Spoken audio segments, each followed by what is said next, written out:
nafkah keluarga. Iya. Baik, kita buka dengan bacakan basmalah. Bismillahirrahmanirrahim.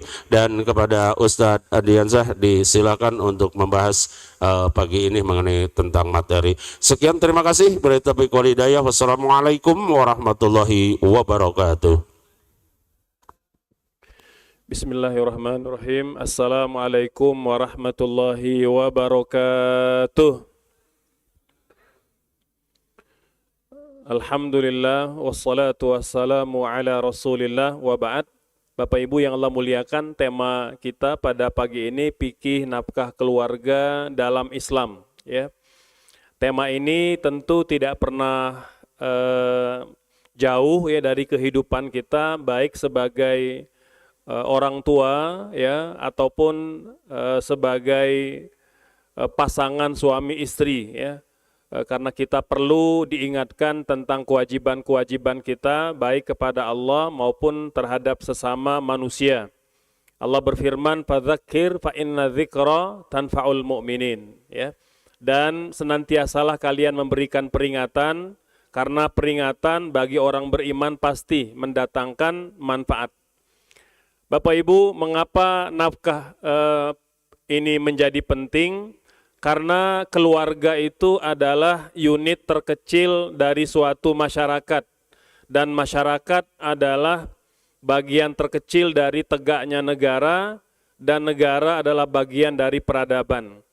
Maka tegak atau runtuhnya peradaban dunia itu sangat bergantung kepada kekuatan keluarga. Ya. Oleh sebab itu, dalam Al-Quran dan dalam hadis-hadis Nabi itu banyak sekali, Bapak Ibu sekalian, tema-tema yang berbicara dengan tema keluarga. Ya, bahkan kalau kita melihat Al-Quran itu memberikan banyak cerita tentang keluarga. Ada keluarga yang ideal, ada keluarga yang sangat tidak ideal. Ada keluarga Imron misalnya. Ini kan contoh teladan keluarga yang semua anggotanya menjadi orang-orang yang baik, menjadi orang-orang yang soleh. Baik Imronnya, istrinya, kemudian saudaranya, keponakannya, sepupunya, semua menjadi orang-orang yang soleh maupun soleha. Ada contoh keluarga seperti keluarga Firaun. Ya, istrinya soleha tapi suami tidak soleh. Gitu. Ada keluarga Nabi Nuh dan Nabi Lut. Ya, suaminya soleh bahkan Nabi. Tapi istri, anak-anak tidak beriman kepada Allah Subhanahu wa Ta'ala. Ada yang paling parah, keluarganya Abu Lahab. Ini suami, istri, bahkan anak-anak dan cucu itu menjadi musuh Nabi Muhammad SAW. Jadi sekeluarga mereka memusuhi Nabi. Maka tentu Bapak Ibu sekalian, dalam kisah-kisah kenabian itu ada banyak pelajaran yang harus kita ambil. Nah, problem yang kita hadapi baik di Kota Bandung, Jawa Barat, bahkan Indonesia, itu banyak konflik keluarga terjadi berawal dari bab nafkah keluarga. Jadi kadang ada suami yang tidak memahami tentang fikih nafkah keluarga, atau ada istri yang terlalu banyak menuntut dan merasa bahwa memang suami itu berkewajiban memenuhi semua kebutuhan keluarga. Nah, oleh sebab itu kita akan coba kupas tema ini. Baik untuk kita yang mungkin boleh jadi usianya sudah tidak lagi muda, ya, tetapi tentu akan bermanfaat untuk anak atau cucu yang sedang kita antarkan menjadi kepala keluarga. Secara bahasa, Bapak Ibu, nafkah itu artinya sesuatu yang dikeluarkan untuk kebutuhan hidup, baik untuk manusia atau untuk hewan. Jadi ada nafkah keluarga, juga ada nafkah hewan. Misalnya peternak itu diwajibkan menafkahi ternak-ternaknya. Dalam arti dia wajib menyediakan makan dan minum. Nah, termasuk juga yang memelihara hewan peliharaan di rumah misalnya, seperti kucing, itu wajib diberikan nafkahnya. Apa nafkah kucing? Diberi makan, diberi minum, dan dibiarkan dia hidup sesuai dengan fitrahnya. Ya, tidak boleh kemudian kita kebiri, ya, atau kita larang dia kawin, ya, padahal kawin itu fitrah makhluk hidup, ya, baik manusia maupun hewan. Nah, adapun secara istilah Bapak Ibu sekalian, nafkah itu sesuatu yang dikeluarkan seseorang untuk memenuhi kebutuhan orang-orang yang menjadi tanggungannya. Ya, jadi ketika seseorang menunaikan kewajiban-kewajiban finansial kepada keluarganya, maka itulah nafkah. Dan nafkah ini diuraikan dalam banyak ayat, diantaranya Bapak Ibu sekalian, An-Nisa ayat 34. Kata Allah, Ar-rijalu qawwamuna 'alan nisa. Imam Ibnu Katsir mengatakan bahwa qawam itu bukan cuma memimpin, bukan cuma mendidik, tetapi juga bertanggung jawab terhadap kebutuhan finansialnya. Itu qawam.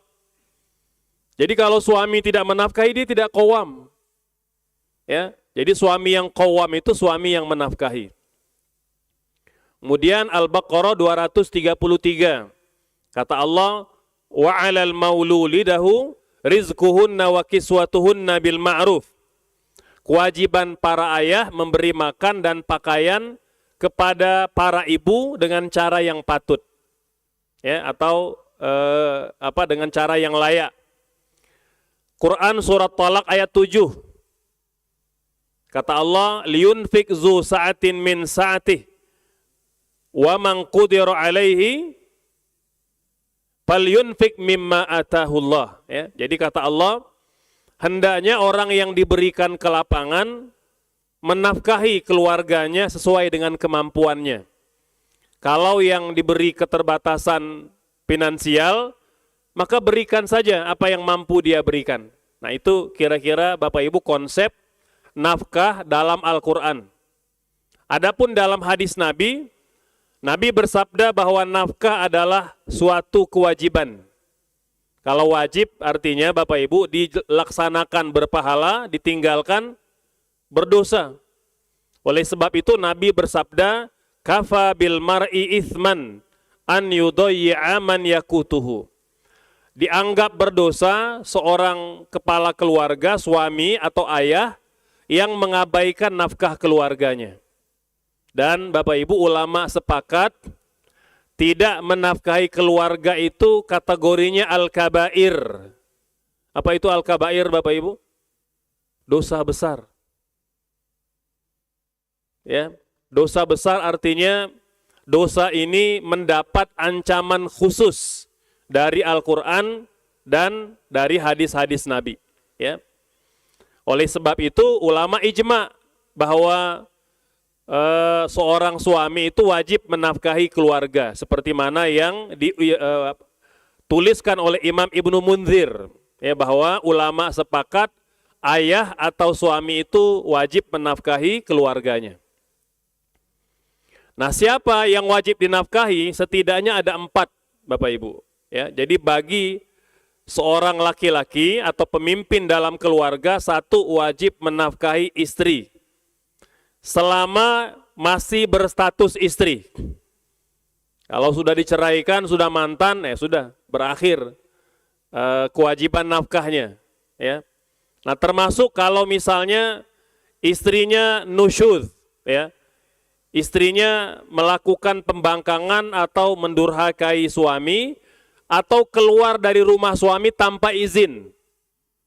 Kata para ulama, istri yang meninggalkan rumah suaminya tanpa izin, terhenti kewajiban nafkahnya sementara waktu. Sampai suaminya ridho atau mengizinkan dia berada di luar rumah. Nah, ini peringatan ya untuk ibu-ibu atau anak-anak perempuan kita. Jangan sampai karena marah, karena jengkel sama suami, lantas meninggalkan rumah suami, tidak boleh. Hukumnya haram Bapak Ibu. Dia kategorinya nusyud. Dan nusyud dia kabair juga. Dosa besar juga. Ya, perihal mungkin suami berbuat kesalahan, tidak lantas istri juga ikut berbuat kesalahan. Ya, kalau istri juga berbuat kesalahan, maka suami istri hidup dalam kehidupan berdosa kepada Allah Subhanahu wa taala. Kemudian yang kedua, anak-anak Bapak Ibu. Anak-anak itu makan, minum, tempat tinggal, pakaian, pendidikan, dan kesehatan. Nah, ini juga termasuk yang wajib dinafkahi oleh ayah. Walaupun Bapak Ibu sekalian kadangkala di masyarakat kita memahami kalau suami istri bercerai, maka anak-anak ditanggung nafkahnya oleh istri atau oleh ibu mereka. Padahal Bapak Ibu sekalian, kalau istri atau suami itu ada mantan, kalau anak tidak ada istilah mantan. Sampai hari kiamat dia adalah anak. Maka seorang ayah wajib menafkahi anak-anaknya walaupun telah bercerai dengan ibu mereka. Walaupun telah bercerai dengan ibu mereka, ya selama anak-anak itu belum mandiri. Nah, kalau mereka sudah mandiri, sudah dewasa, sudah bekerja, berdikari, maka berakhirlah kewajiban memberi nafkah atau finansial seorang ayah kepada anak-anak mereka. Kemudian yang ketiga, Bapak Ibu, orang tua. Ini penting. Orang tua yang miskin itu ditanggung keperluannya oleh anak-anak mereka, baik anak laki-laki maupun anak perempuan. Hanya saja memang anak laki-laki ini prioritas, lebih utama, ya, karena memang hikmahnya ya anak laki-laki diberikan banyak keistimewaan, diantaranya adalah warisan yang lebih besar dibanding anak perempuan. Kemudian yang keempat, kerabat, Bapak Ibu. Nah, kerabat keluarga itu kalau tidak ada penanggung yang lain, kitalah yang berkemampuan menanggungnya.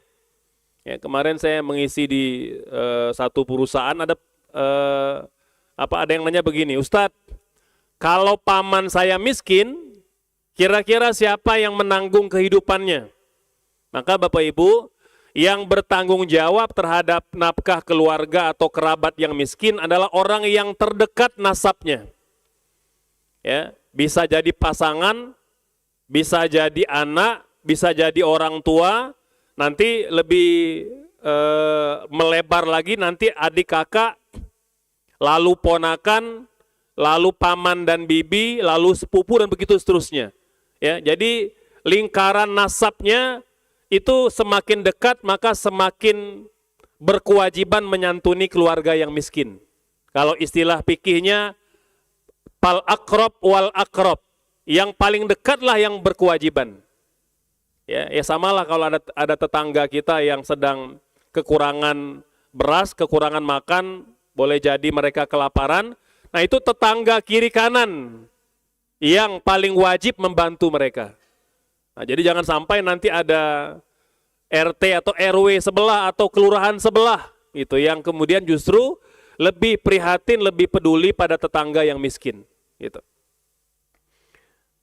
Jadi Bapak Ibu ini gambaran siapa yang wajib dinafkahi. Nah, jenis nafkahnya ya tadi ya kita sebutkan intinya sandang, pangan dan papan. Nah, di kehidupan modern termasuk nanti kesehatan dan pelayanan ya dalam arti akomodasi, transportasi, kemudian komunikasi. Hari ini kan sudah menjadi kebutuhan pokok Bapak Ibu.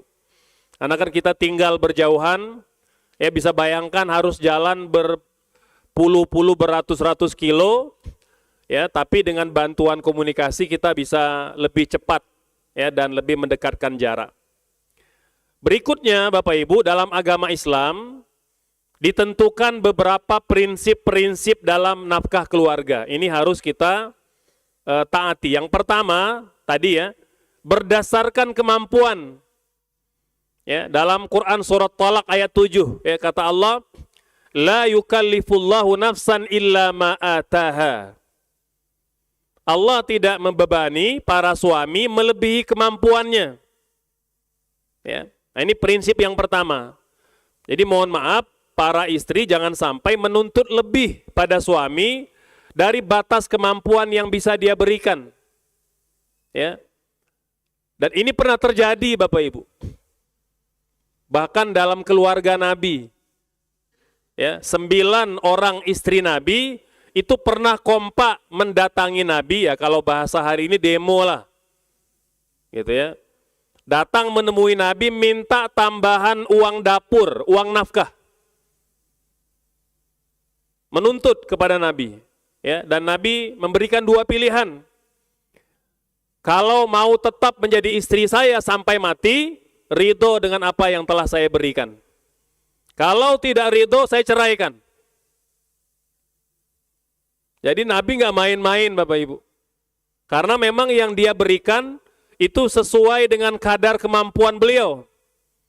Ya, dan memang kita menyepakati bahwa Nabi tidak pernah menelantarkan keluarganya. Bahkan sejak awal menikahi istri mereka, itu Nabi telah memberikan pemberian yang terbaik. Bapak Ibu, mahar Nabi yang diberikan pada istri-istrinya, itu tidak ada yang nilainya di bawah 1 miliar tuh nggak ada. Nilainya rata-rata 1 miliar lebih. Nanti bisa lacak penjelasannya dalam banyak kitab-kitab sirah, ya, terutama kitab berjudul Zaujatun Nabi, ya, para istri Nabi. Itu dijelaskan Bapak Ibu. Jadi Nabi itu sudah memberikan nafkah yang cukup. Tapi ternyata ya begitulah. Manusia kan meskipun istri Nabi ya tetaplah manusia. Mereka bukan malaikat. Dan tidak salah juga. Ya nama juga usaha gitu ya. Usaha minta lebih kepada suami. Alhamdulillah jika suami mengabulkan. Tapi jika suami tidak mengabulkan maka jangan meminta lebih. Ya, mohon maaf Bapak Ibu, di antara penyebab kasus korupsi para pejabat itu karena lifestyle para istrinya gitu. Ya. Ini misalnya hari ini ada yang buat apa tuh meme gitu ya. Istri-istri pejabat yang kena kasus korupsi itu Masya Allah. Ya, tas-tas brandednya nggak ada memang yang di bawah 100 juta. Rata-rata 300 juta ke atas hanya untuk sebuah tas Bapak Ibu. Coba kalau 10 tas sudah 3 miliar. Orang kelaparan, ya, susah cari pekerjaan, ya, pajak semakin semakin tinggi gitu ya. Masyarakat banyak yang melarat, ya, tapi ya begitulah manusia. Ya. Hanya untuk tas aja mau bayar ya 300 sampai 500 juta gitu ya. Nah, tapi tidak istri soleha di sini insya Allah ya. Amin. Kemudian yang kedua, prinsip dalam nafkah tidak kikir dan tidak pula boros. Ya, jadi suami tidak boleh kikir, tapi juga tidak boleh boros. Jadi di tengah-tengah. Kata Quran, wa kana baina dzalika qawama. Di tengah-tengah antara tidak kikir dan tidak boros. Gitu. Kemudian yang ketiga, mendahulukan keluarga. Bapak Ibu, ada seorang suami bertanya, siapakah orang yang paling layak aku perlakukan baik, terutama dalam bab finansial? Kata Nabi, ibda biman ya'ul. Mulai dari orang-orang yang engkau tanggung kehidupannya. Berarti mulai dari istri Bapak Ibu. Kalau ingin berbuat baik, bersedekah, itu kepada istri dulu. Yang kedua kepada anak, nanti karib kerabat. Nah barulah orang-orang yang terdekat dengan kita, tetangga, sahabat, dan lain-lain gitu. Jadi jangan sampai kita itu dermawan dan royal kepada sahabat, kepada orang lain, tapi bakhil pada keluarga. Ya, jadi kemarin di Ciganitri ada yang bertanya begini, Ustadz,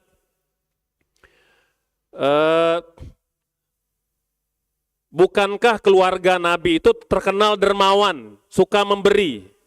Lalu bagaimana kita mengharmonikan dengan hadis ini? Bahwa mulailah berbuat baik kepada keluargamu. Nah, maksudnya adalah kita tidak membenturkan Bapak Ibu sekalian. Ya, artinya berbuat baiklah lebih dulu kepada keluarga kita dan didik keluarga kita itu tidak memperkaya diri. Tapi murah hati, dermawan gitu. Kan keluarga Nabi itu kan kaya Bapak Ibu, tapi mereka tidak memperkaya diri.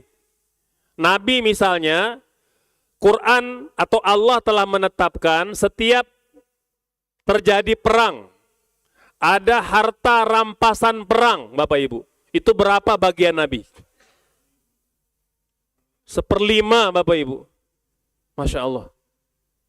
Tapi sejarah mencatat 1/5 itu tidak pernah Nabi habiskan sendiri. 1/5 itu nanti untuk keluarganya, untuk karib kerabatnya, untuk sahabat-sahabatnya. Jadi beliau tidak sampai punya emas 74 kilo Bapak Ibu. Walaupun beliau mampu beli Bapak Ibu. Ya, tapi Nabi tidak pernah menyimpan itu. Sampai Nabi meninggal, apa yang tersisa? Aset yang beliau simpan untuk keluarganya cuma pakaian perang. Ya, ada pedang, ada namanya itu tameng gitu ya, dengan baju besi atau zirah, baju zirah. Ya, jadi tidak ada emas ya, tidak ada duit berkarung-karung tuh nggak ada Bapak Ibu. Ya. Masya Allah ya. Nah, kemudian yang keempat, mencari nafkah yang halal. Nah, ini prinsip nafkah Bapak Ibu. Lalu bagaimana ukuran nafkah? Dan bagaimana kalau ada terjadi konflik suami istri ya, soal nafkah ya, Bapak Ibu, yang kami hadapi misalnya di MUI Kota Bandung, itu banyak persoalan seputar nafkah, perceraian yang dilakukan akibat antara suami istri berbeda pandangan soal nafkah. Ya.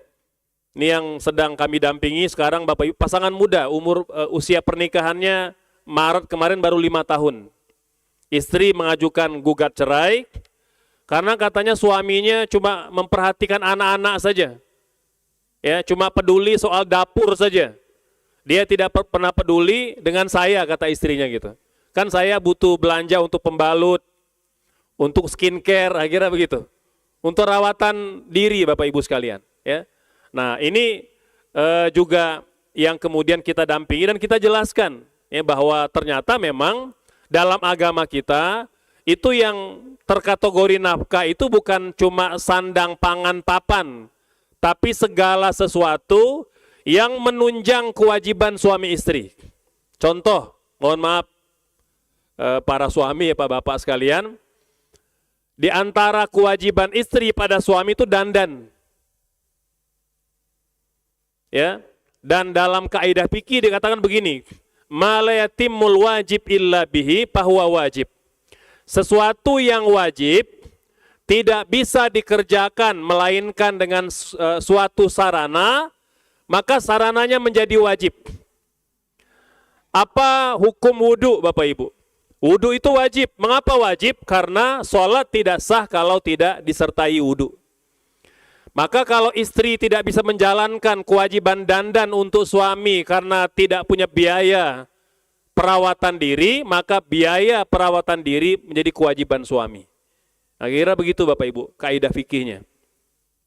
Nah, tapi tentu nanti tinggal berkomunikasi, seandainya memang suami punya keterbatasan, maka utamakan skala prioritas, mana yang lebih dulu. Makanya suami yang baik, Bapak Ibu, anak-anak kita, itu kita ajar menjadi suami yang baik, itu pasti berupaya memberi yang terbaik untuk keluarganya. Dan istri yang baik tidak akan menuntut suami melebihi kemampuannya. Nah, kira-kira begitu gambarannya. Nah, ukuran nafkah. Kan tadi kata Quran, liyunfik zu sa'atin min sa'atih. Hendaknya suami itu memberi nafkah keluarganya sesuai kemampuannya. Para ulama tafsir setidaknya punya 3 pandangan. Yang pertama, maksudnya sesuai kemampuan suami. Yang kedua, sesuai kebutuhan keluarga. Yang ketiga, sesuai kewajaran yang berlaku di masyarakat. Ya, misalnya di Kota Bandung, ya, dengan komposisi 1 istri 4 orang anak gitu ya, itu kira-kira berapa belanja hariannya atau berapa belanja bulanannya. Nah, itu kira-kira nanti dikonversi menjadi besaran nafkah. Dan itu nanti lagi-lagi kembali kepada komunikasi dengan pasangan masing-masing. Nah, berikutnya Bapak Ibu, berkaitan dengan ukuran dan standar nafkah ini, Quran itu memberi clue atau memberi kata kunci. Kan kata Allah, wa 'alal maululidahu rizquhunna wa kiswatuhunna bil ma'ruf. Bil ma'ruf itu kata para ulama, 1, tidak merendahkan martabat keluarga. Itu ma'ruf. Ya. Jadi mohon maaf, jangan sampai misalnya suami mampu membelikan pakaian untuk anak istri, ya, tapi ternyata keluarganya pakaiannya robek, ya, lusuh, mungkin compang-camping seperti orang yang hidup di jalanan, mohon maaf, gitu, ya. Nah, ini tidak boleh, tidak ma'ruf. Yang kedua, tidak berlebihan dan tidak pula menelantarkan kebutuhan dasar, gitu, ya. Kan kalau di kota Bandung ada istilah desil, ya, desil 1 sampai desil 5, gitu ya. Desil 1 itu kan apa? Kategorinya sangat miskin, gitu ya. Sangat miskin. Desil 2 itu nyaris miskin. Nah, desil 3 itu rentan miskin. Ya. Kemudian desil 4, lupa itu, ada 5 level gitu ya. Nah, itu mungkin Bapak Ibu sekalian, maka semakin berkemampuan suami, maka harusnya nafkahnya tidak merendahkan martabat keluarga, ya, dan tidak pula menelantarkan. Kemudian yang ketiga, disesuaikan dengan kondisi sosial keluarga, ya. Bapak Ibu tentu berbeda, ya, kebutuhan keluarga yang belum punya anak dengan yang sudah punya anak, tentu lebih besar kebutuhan sehari-hari, gitu ya. Maka para suami juga harus mempertimbangkan itu. Nah, termasuk juga biaya pendidikan, ya, transportasi, komunikasi, kesehatan, ini termasuk nafkah ma'ruf, ya, di zaman sekarang, gitu. Berikutnya Bapak Ibu yang perlu kita luruskan, ya, itu ada pemahaman di sebagian kaum muslimin bahwa suami tidak wajib menafkahi istri yang bekerja. Suami tidak menafkahi istri yang bekerja. Saya nggak tahu dari mana konsep itu datang, Bapak Ibu sekalian, tapi ini terlarang, salah, gitu, ya. Pertama, bahwa dalam Islam istri boleh bekerja, tidak wajib bekerja, boleh bekerja. Dengan syarat satu, tidak dipaksa bekerja. Yang kedua, dengan seizin suami.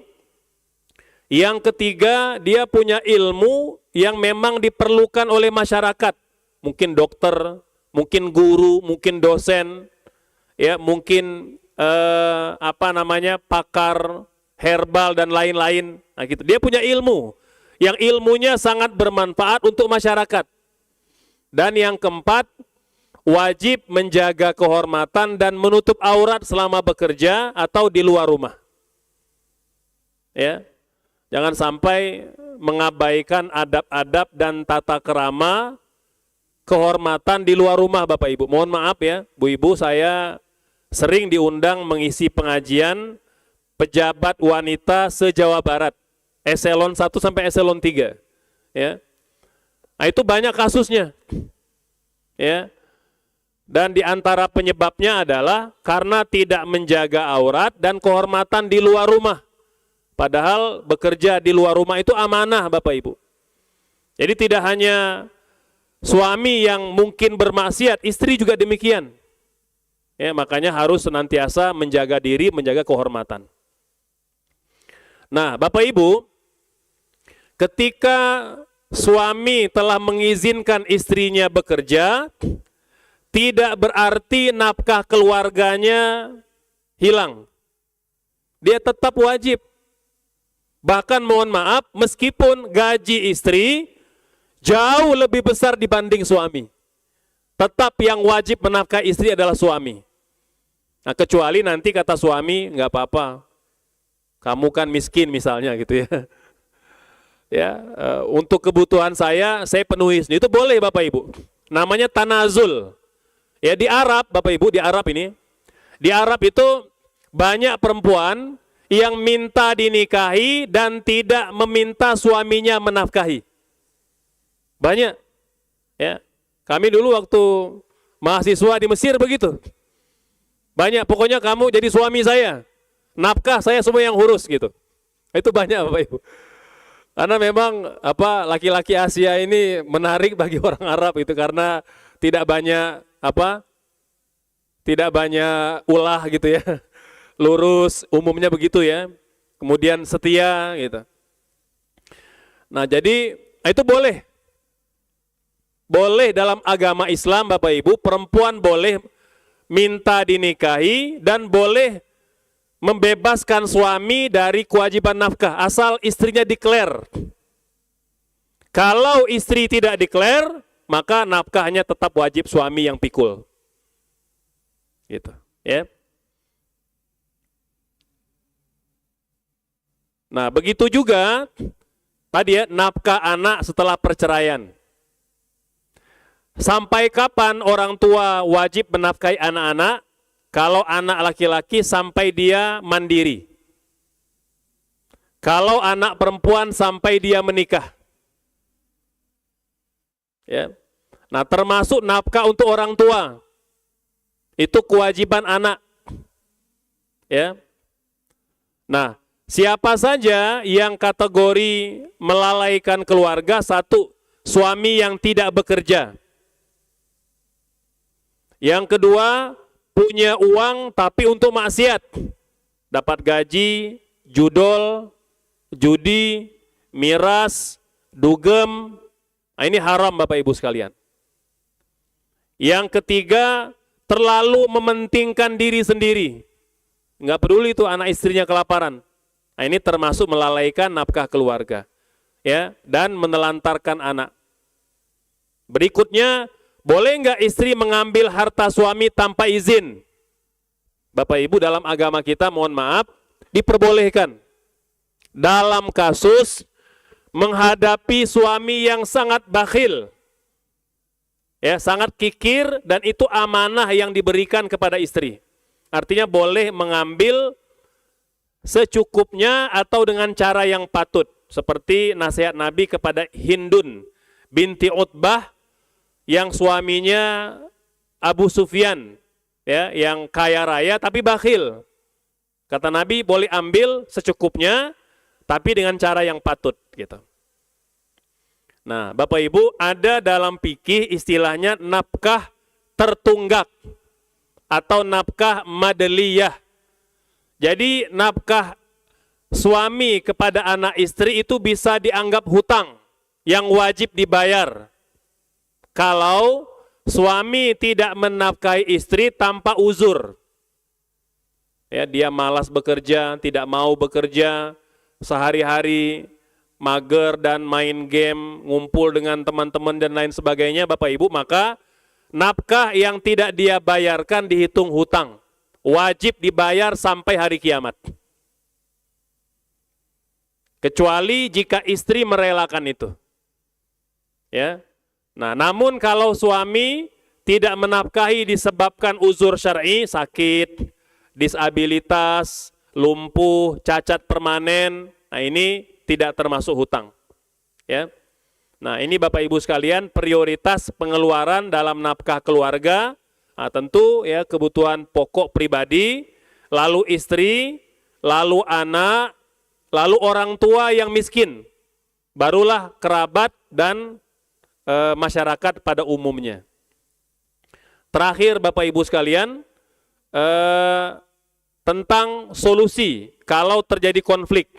Ya, kalau terjadi konflik, yang pertama coba selesaikan antara suami istri, tidak keluar kepada siapapun, baik kepada orang tua atau orang lain. Kalau tidak memungkinkan, baru pakai mediator, pakai mediasi. Bisa orang tua, bisa mertua, bisa ustadz, bisa psikolog, bisa psikiater, bisa hakim agama, bisa siapapun yang menjadi mediator untuk menyelesaikan masalah. Kalau tidak selesai juga, maka terakhir ke pengadilan. Gitu, ya. Nah, poin-poin yang perlu diingat Bapak Ibu, nafkah suami itu ibadah. Jadi bukan cuma sholat, bukan cuma puasa, ngasih nafkah kepada keluarga juga ibadah. Ukurannya sesuai kemampuan. Kemudian harta istri milik istri. Harta suami milik dalam Islam Bapak Ibu, harta istri milik istri, harta suami milik suami. Masing-masing punya harta yang berbeda.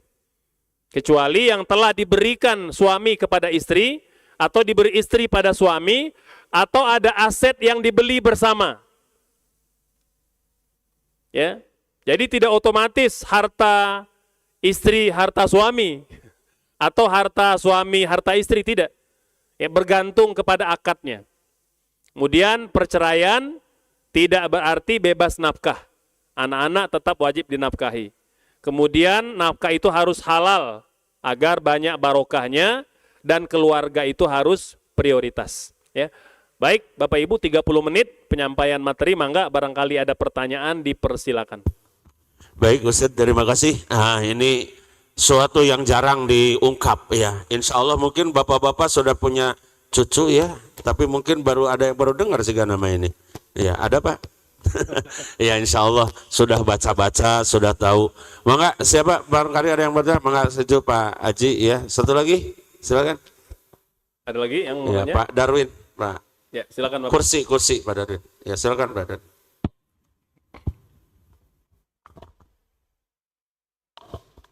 Bismillahirrahmanirrahim. Assalamualaikum warahmatullahi wabarakatuh. Waalaikumsalam. Mangga Bapak. Terima kasih atas ya. ceramahnya. Yang akan saya tanyakan, apabila seorang suami atau ayah melanggar atau aturan dari kaidah Islam itu, misalnya begini, dia mengutamakan orang tuanya, istrinya diabaikan, gimana hukumnya Pak? Ya. Terima kasih. Baik, Bapak Ibu sekalian, bahwa seorang suami itu berkewajiban nafkah anak istri dan berkewajiban pula menafkahi keluarga. Maka seorang anak laki-laki itu berupaya untuk menjalankan kewajiban itu dengan tidak menelantarkan salah satunya, itu yang terbaik. Maka anak itu harus berusaha, ya, harus berusaha, dan itu jihad dan menjadi ibadah.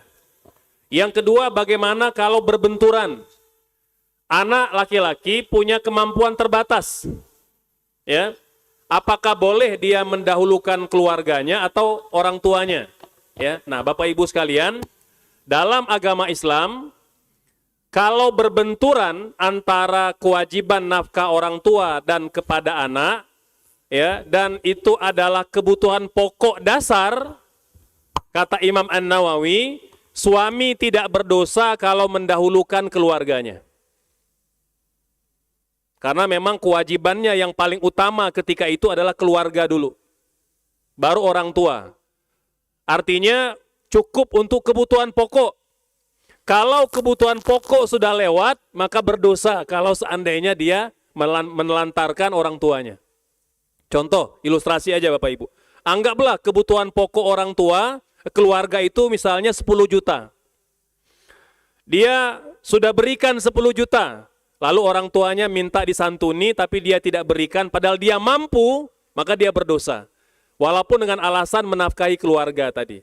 Karena yang wajib dia penuhi, yang penting terpenuhi kebutuhan dasar dulu tuh, yang 10 juta itu misalnya.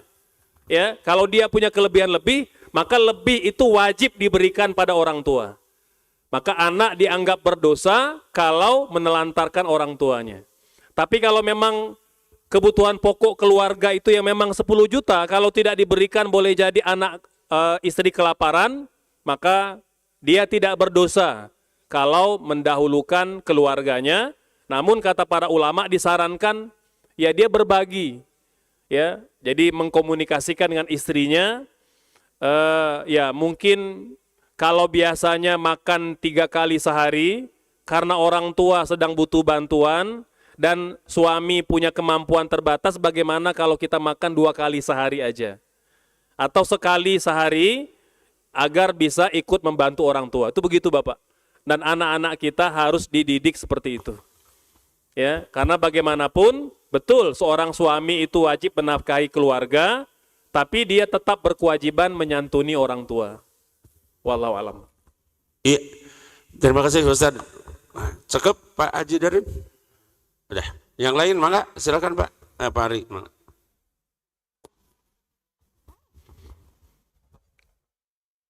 Assalamualaikum warahmatullahi wabarakatuh. Waalaikumsalam warahmatullahi.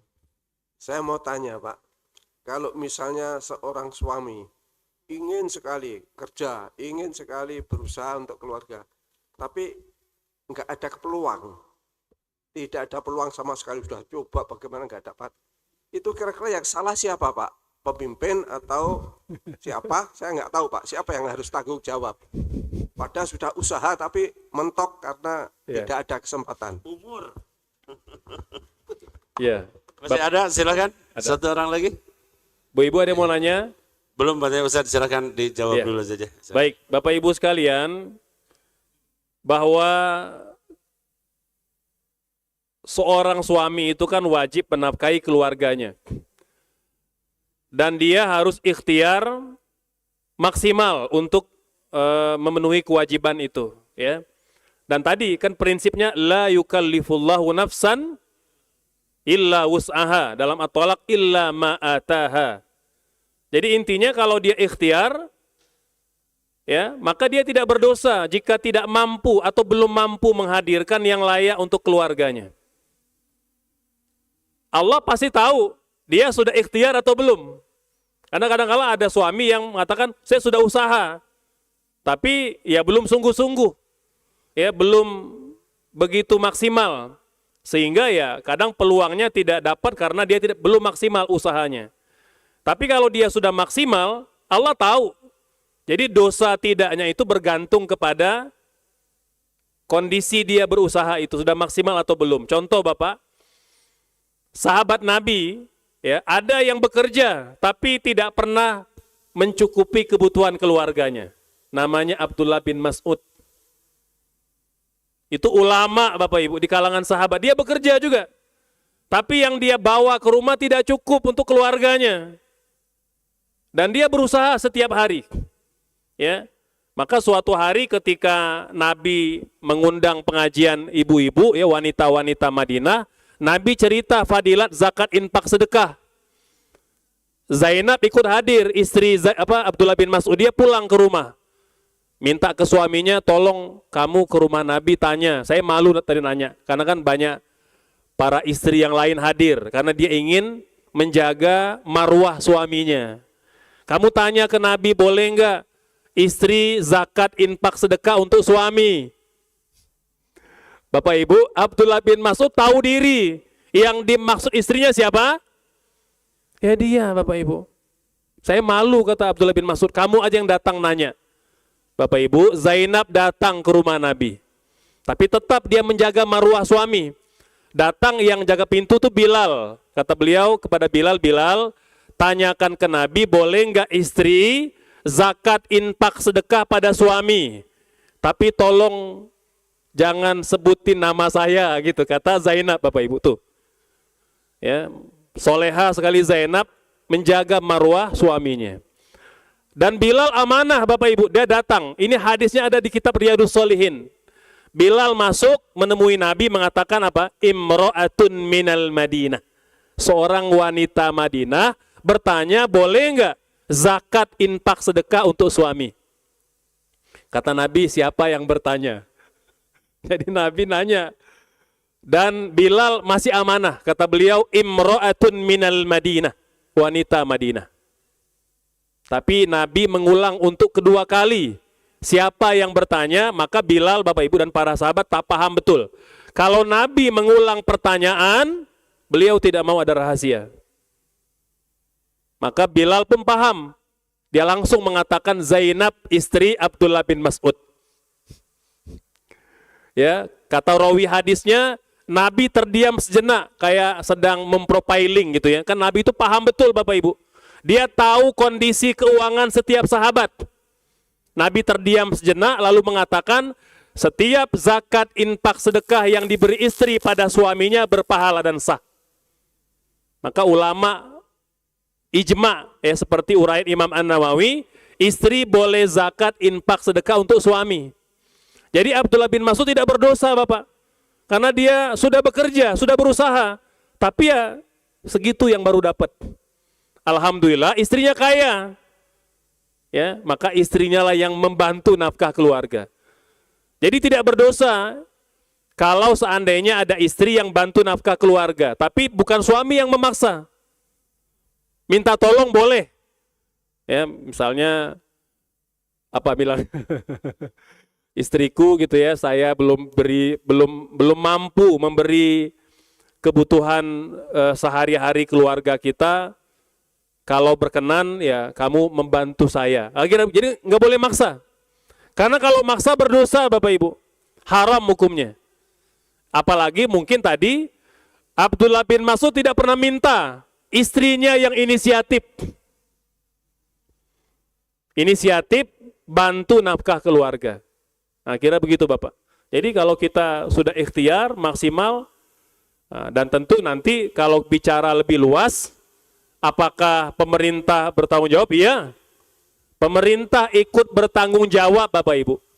Umar mengatakan kalau ada ternak mati dalam suatu pemerintahan, maka yang paling pertama ditanya oleh Allah itu pemimpin kampung itu.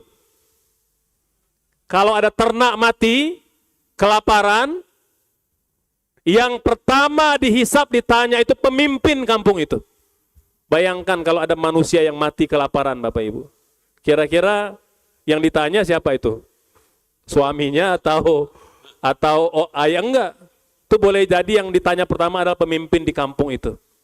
Ya, makanya Bapak Ibu, pemimpin itu satu kakinya standby di surga, satu kaki yang lain standby di neraka gitu. Nah itu tinggal condong kemana aja itu. Condong ke surga alhamdulillah. Kalau condong ke neraka tinggal didorong aja. Wallahu alam. Baik, masih ada, silakan. Dari ibu ini, biasanya kalau nafkah itu ibu-ibu biasanya suka rame ini. Bu, mangga silakan Bu, ada Bu? Oh, belum ada katanya. Masih penasaran Pak? Mangga Pak silakan. Jadi tadi misalnya orang sudah berusaha macet, nggak bisa kemana-mana, akhirnya dia itu cari yang tidak halal, mencuri, mencopet itu kira-kira terus terjadi kerusuhan apa ya, tidak aman di suatu daerah, begal dan lain-lain. Itu siapa yang harus disalahkan? Pemimpin atau siapa itu?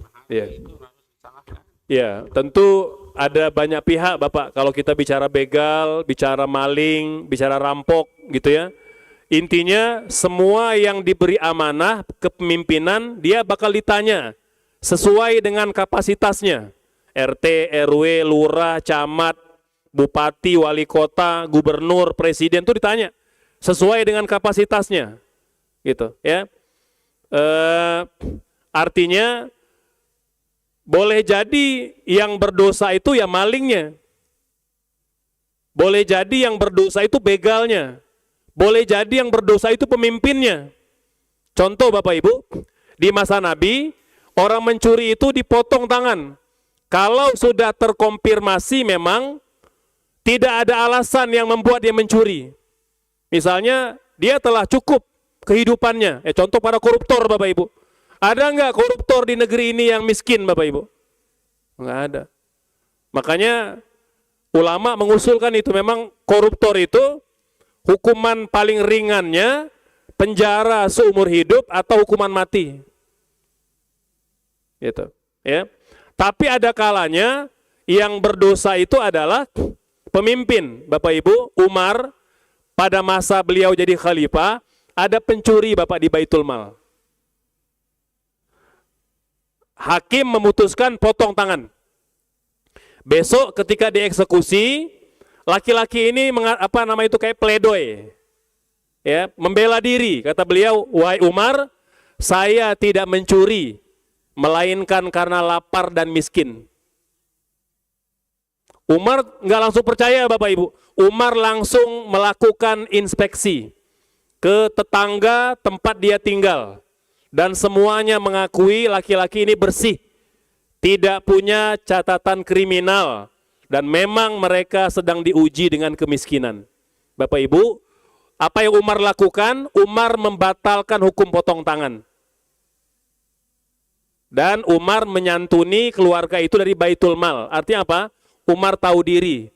Dalam konteks itu dia yang bersalah.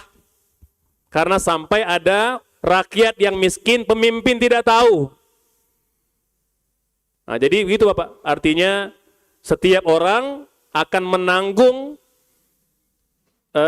perhitungan sesuai dengan kapasitasnya, sesuai dengan kepemimpinannya gitu. Kalau memang dia terlibat, ya dia bakal ditanya. Tapi kalau memang dia bebas, ya berarti yang berdosa mungkin bisa begalnya, bisa pelakunya atau penjurinya gitu. Wallahu alam. Baik, terima kasih. Masih ada? Oh, ada Pak Cacap, enggak? Jangan Pak Cacap. Bismillahirrahmanirrahim. Selama ini saya bahwa zakat itu tidak boleh diberikan kepada anak, istri, orang tua. Nah, barusan Ustadz menjelaskan Zainab, berarti kan ke suami dibolehkan. Takut saya salah ataupun saya salah dengar. Terima kasih. Baik. Ada lagi atau terakhir itu? Oh ya, enggak. Biar bisa estimasi waktunya. Ya, maaf ya Pak, ini saya cuman ada informasi dari orang lain ya, yang kira-kira agak mengakali gitu ya. Dari ijab kabul kan dikatakan 3 bulan berturut-turut tidak memberi nafkah, istri jatuhlah salah satu atau meninggalkan istri selama-lamanya 2 tahun. Nah ini 3 bulan dicicil 1 bulan, 2 tahun kurang seminggu pulang lagi, boleh nggak secara hukum? Baik. Klausul bakunya kan seperti itu Pak. Coba. Baik. Bapak Ibu sekalian, yang pertama soal zakat kepada keluarga. Ya, jadi prinsip dasarnya Bapak, kita tidak boleh berzakat kepada orang yang wajib kita nafkahi.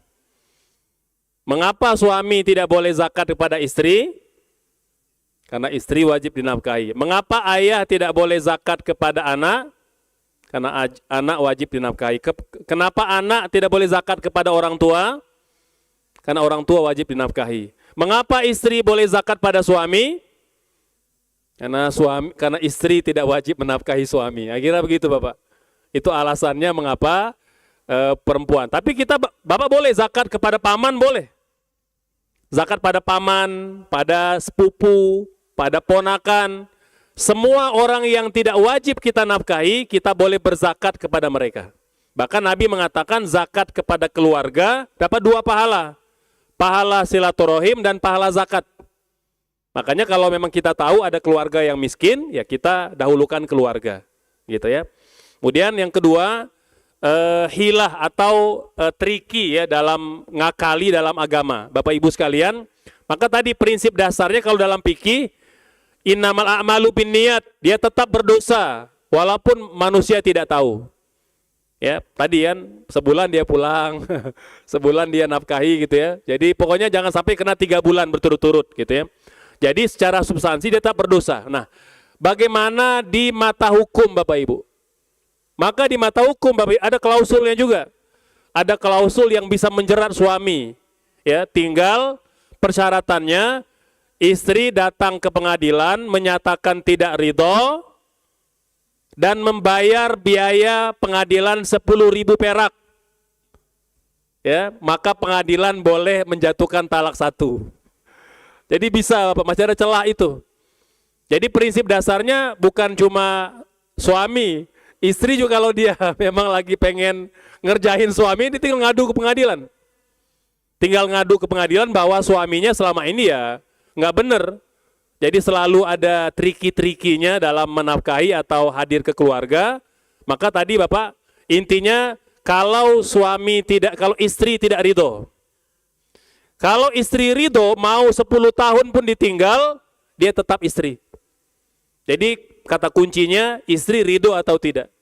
Kalau tidak ridho, dia datang ke pengadilan, bayar uang 10.000 perak. Maka kalau pengadilan bisa memvalidasi, pengadilan hakim dapat menjatuhkan talak 1. Tinggal berlaku 3 bulan 10 hari, maka keluar sertifikat cerai sudah. Nah, jadi ini bocorannya gitu ya. Makanya penting Bapak Ibu anak perempuan kita edukasi juga, nauzubillah agar tidak dizalimi oleh pasangannya gitu. Wallahu alam. Baik, masih ada Bapak-bapak, Ibu? Kayaknya tidak ada Ustadz ini. Alhamdulillah. Jadi ini memang sangat menarik sih sebetulnya mah kalau untuk masalah urusan nafkah ya. Karena dari mulai zaman Nabi Adam sampai kepada kita itu muncul masalah ya, masalah nafkah. Walaupun tidak keceritakan kisah Nabi Adam beserta Hawa. Kalau Nabi Adam beserta Hawa itu kan pernah dipisah dulu, Pak. Ya sekian lama gitu. Nah berarti nafkahnya masing-masing gitu. Apakah Hawa itu pernah menuntut gitu? Nah ini jadi subhanallah ya, itu mungkin waktu itu belum ada aturan ya. Allah masih memberikan semuanya kemampuan kepada kedua-duanya. Baik Bapak Ibu, kita pada subuh pagi ini dengan dihadirkan Ustadz dan membahas materi mengenai tentang nafkah keluarga. Nah ini belum kepada nafkah yang disebut dengan primer, sekunder ya dan tersier gitu kan. Jadi nafkah-nafkah itu bermacam-macam. Nah mungkin Ustadz nanti diklasifikasi lagi mana yang termasuk nafkah pokok lah gitu ya, nafkah pokok yang dan sebagainya, karena ini mungkin di masyarakat ya tidak sempat untuk ikut bimbingan catin. Dulu nggak ada, sekarang insya Allah anak-anak kita sudah ada bimbingan calon mempelai. Jadi sedikit banyak sudah sedikit mengetahui. Kalau dulu polos aja, nu daftar Pak RT, ya nanti ujung-ujung nikah weges beres begitu. Jadi tidak ada bimbingan. Kalau insya Allah kalau sekarang ada bimbingan untuk calon mempelai. Nah mudah-mudahan bagi Bapak Ibu yang masih ada anak-anaknya belum menikah, ini dianjurkan untuk dapat mengikuti bimbingan calon mempelai di mana mau nikah. Kenapa? Sebab perkembangannya sekarang adalah sudah sangat luas, terutama masalah hal rumah tangga dan nafkah.